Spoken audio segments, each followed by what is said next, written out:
दिल की दिल्ली को किसकी नजर लग गई? कौन रावण मेरे शहर में आ गए? राम के नाम पर कैसा आतंक है, गिरवी आग वाले वतन खा गए। आज गांधी की नजरें नहीं उठ रही, आज नेहरू का चेहरा परेशान है।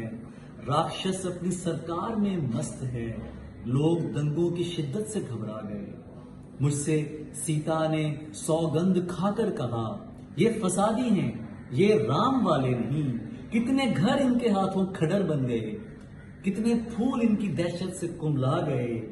वो जुबानें के जो आज खामोश हैं, मत ये समझें सुरक्षित हैं, निर्दोष हैं। आज बोलो वगरना मरोगे सभी, फिर न कहना शिकंजे में क्यों आ गए।